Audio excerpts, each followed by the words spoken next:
Hey everybody, and welcome into Clearing the Benches. This is going to be part one of an 8-part installment in which we are going to give you our top 10 NHL players from every decade, beginning way back in the 1940s, going all the way through current times. So go ahead and hit your subscription button. Make sure you don't miss out on any of these videos, and let's get started. So we're going to start way back in the 1940s, and the guy who was the #1 name in the NHL back then was Doug Bentley, and he played for the Chicago Blackhawks, and in the 40s he had 475 points in just 454 games.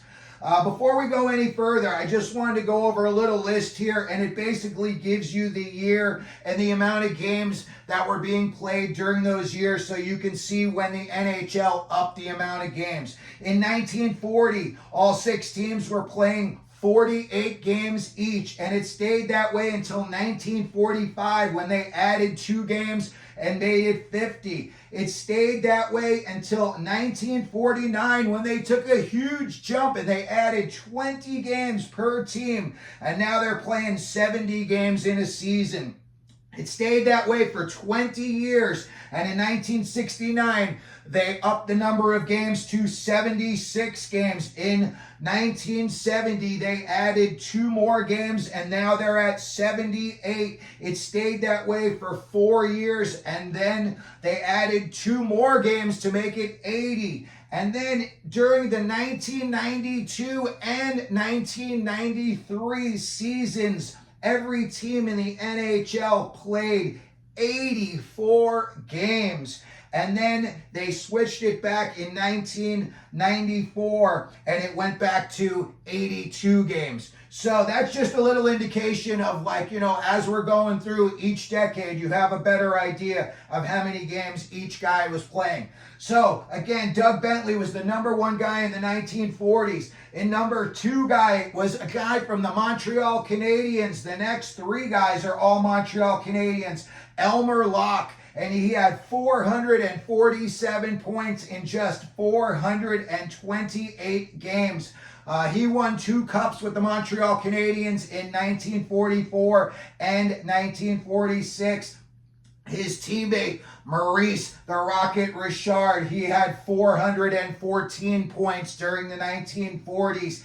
And he was the first player to score 50 goals in 50 games. He did that in 1945. He was also very, very busy. He had 529 penalty minutes during the 1940s. Toe Blake is up next. He was also on the Montreal Canadiens, a smaller guy, 5'10", 165 pounds, but big on the ice, 386 points in just 376 games, and he also had the 2 cup wins in 44 and 46. And then you had Toronto Maple Leafs star Max Bentley, 386 points during the 1940s, and he won Stanley Cups in 1948 and in 1949. Then you go to the Boston Bruins, and you get to the 6th most biggest name during the 1940s in the NHL, and we're talking about Bill Cowley. And he was a high-scoring forward, and he won a couple of Stanley Cups in his career. One of them came just in 1939, and then another one on the Bruins in 1941. #7 is a name that you still hear all these years later, 80-something years later, and you still hear about Bill Mosienko. 5'8", 160 pounds for the Chicago Blackhawks, and he played all 14 years of his career in Chicago. He was a 5-time All-Star, and in the 40s, he had 353 points in 382 games. Next up, another big name that you probably have heard of, Sid Abel, Detroit Red Wings, 341 points in 400 games. He won a Stanley Cup with the Red Wings in 1943, and then he also won a couple later in his career in 1950 and 52.